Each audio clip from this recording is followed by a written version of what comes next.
the league like no other. And they had to start at 0-2. They had to grind through some things. Their depth is almost as bad as the one on the men's team. They really don't have much. They have like one player, maybe a couple of others that come off the bench on occasion only if it's a blowout. So last night they won it all, at least a tie, clinched a share. Nicki Collen was asked about, and I believe this is from Eric Kelly, local TV, about when did she kind of know that this team was pretty special?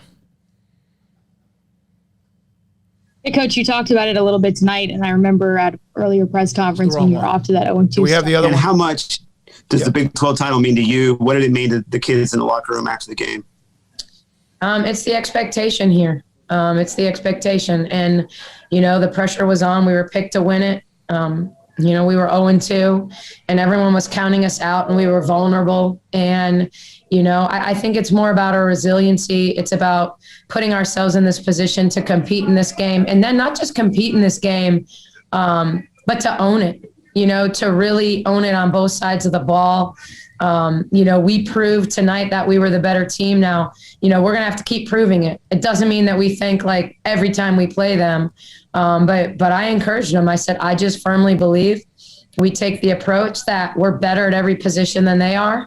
And we assert that, we assert it on both sides of the ball. And that doesn't mean we get into an individual game where it's me against her. It's us against them. But this idea that we're not missing anything, we have everything we need to be successful. And, I thought we did that tonight, and we weathered Queen's foul trouble because Caitlin played so poised and so well.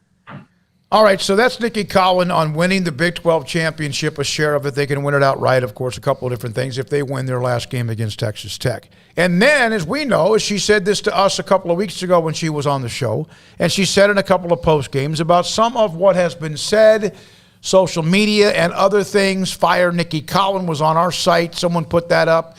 The demand. She mentioned the vulnerable, the burden, the expectation. She knew that. The players already have been a part of that. And and I think Darby Brown is asking this question. Hey, Coach, you talked about it a little bit tonight, and I remember at earlier press conference when you were off to that 0-2 start, like the messages some of the girls are receiving and kind of some of the hate on social media and comments and things like that. You feel like, those girls hadn't really dealt with that before. How do you think they got through that? And do you feel like, this almost proved everybody wrong, and you maybe have more to prove too, but how do you I think when people doubt you, sometimes that's all you need. That's the chip you need. Like, hey, we'll do it with or without you. We'd rather do it with you. But if you don't want to get on board, and I've said for a long time, like, I'm not one of those people that says, okay, let me throw it back in your face. We did joke for a while about doing like a Jimmy Kimmel, like mean tweet play off of some of the things that were being said. And honestly, most of them were directed at me. They weren't directed at the players as much. I think there were some things like more generally speaking, but they were directed at me. And so, I got thick skin. I'm not saying it doesn't hurt, but I think that, it brought us closer together. It was like, this is our circle. These are our people. This is who we're doing it for. And we're going to do it for each other. We're going to do it because we believe in one another, because we believe in what we're doing. And so we've come a long way, and I'm just super proud of how far we've come. It might be me, but when she said, that it doesn't mean it doesn't hurt, and then she was talking about how they've come together, her voice kind of semi-cracked because of the emotions. And I can see why, because listen, she knew what she was getting into. Mack Rhoades knew who she was replacing. Everybody else did.